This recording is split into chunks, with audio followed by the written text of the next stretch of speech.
कांग्रेस अध्यक्ष पद के चुनाव के लिए नामांकन की प्रक्रिया 24 सितंबर से शुरू होने वाली है, जो 30 सितंबर तक चलेगी। इस बीच हमारे सहयोगी अरविंदा गुनाशेखर को सूत्रों ने बताया है कि शशि थरूर जो हैं वो चुनाव लड़ने जा रहे हैं और आज जो सोनिया गांधी के साथ उनकी मुलाकात हुई उसमें इस बात की भी चर्चा हुई। उन्होंने सोनिया गांधी को इस बात की जानकारी दी। सूत्र ये भी बताते हैं कि सोनिया गांधी ने कहा कि उन्हें कोई ऐतराज़ नहीं, और जाहिर सी बात है कि ऐतराज़ हो भी तो क्यों, चुनाव तो हो ही इसलिए रहा है कि अलग अलग उम्मीदवार आएँ, चुनाव लड़ें और जिनको कांग्रेस डेलीगेट्स ज़्यादा से ज़्यादा वोट दें वो अध्यक्ष का पद संभालें।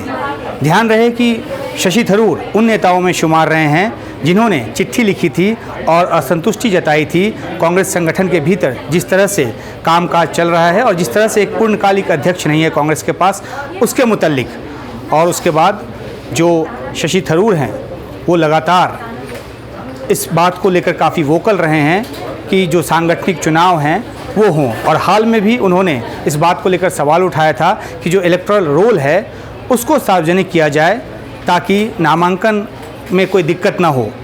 कांग्रेस केंद्रीय चुनाव प्राधिकरण के जो चेयरमैन हैं मधुसूदन मिस्त्री, उन्होंने चिट्ठी लिखकर शशि थरूर और तमाम उन नेताओं की, चाहे वो दूसरे नेता जिन्होंने इस पर सवाल उठाया था, मनीष तिवारी, और भी जो नेताओं ने इस पर सवाल उठाया था, उनके शंका के समाधान के लिए तमाम बातें लिखी और प्रक्रिया समझाई कि किस तरीके से अगर वो नॉमिनेशन करना चाहते हैं तो अपने डेलीगेट्स जो हैं वो चाहें तो एआईसीसी में आकर वहाँ से 10 डेलीगेट्स चुन सकते हैं, या अलग अलग राज्यों से अगर लेना चाहते हैं तो उनकी पहचान के लिए जो कार्ड जारी किया गया है QR कोड के साथ, उसको देखकर वो तस्दीक करके अपना नॉमिनेशन जो है उन डेलीगेट्स के समर्थन के आधार पर भर सकते हैं। तो आज जो मुलाकात हुई है सोनिया गांधी से, उसके बाद ये जानकारी आई कि शशि थरूर लड़ेंगे। पहले भी उन्होंने इस बात के संकेत दिए थे, लेकिन आधिकारिक तौर पे इस बात को अभी तक उन्होंने नहीं कहा है। लेकिन ये माना जा रहा है और कांग्रेस के नेताओं का भी एक धड़ा ये मानता है कि शशि थरूर जो हैं वो पूरी तरह से अपना मन बना चुके हैं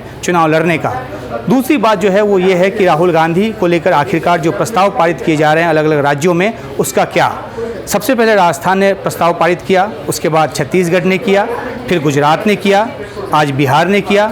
कल छत्तीसगढ़ से इसी तरह की जानकारी आएगी कि वहाँ पे भी राहुल गांधी को अध्यक्ष बनाने के लिए सोनिया गांधी को अधिकृत करने संबंधी प्रस्ताव जो है वो पारित किया जा रहा है, और सभी ये चाहते हैं कि राहुल गांधी जिम्मेदारी संभालें।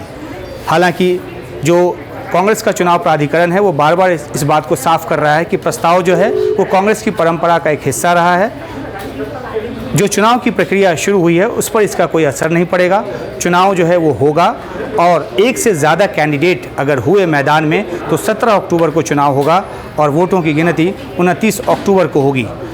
तो अब धीरे धीरे तस्वीरें तब साफ़ होंगी जब ये पता चलेगा कि आखिरकार 24 तारीख से 30 तारीख के बीच किन उम्मीदवारों ने नॉमिनेशन दाखिल किया, कौन से कांग्रेस के नेता जो हैं वो चुनाव लड़ने के लिए सामने आए।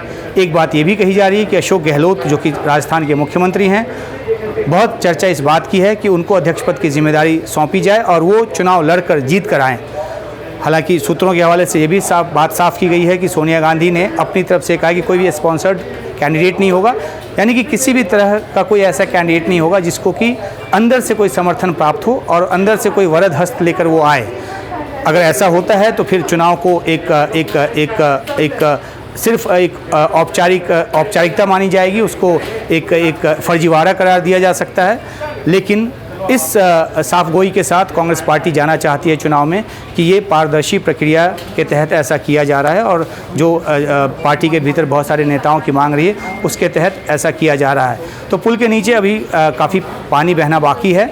एक नाम आज खुलकर सूत्रों के हवाले से सामने आया है, देखना है कि और कौन कौन से नाम सामने आते हैं।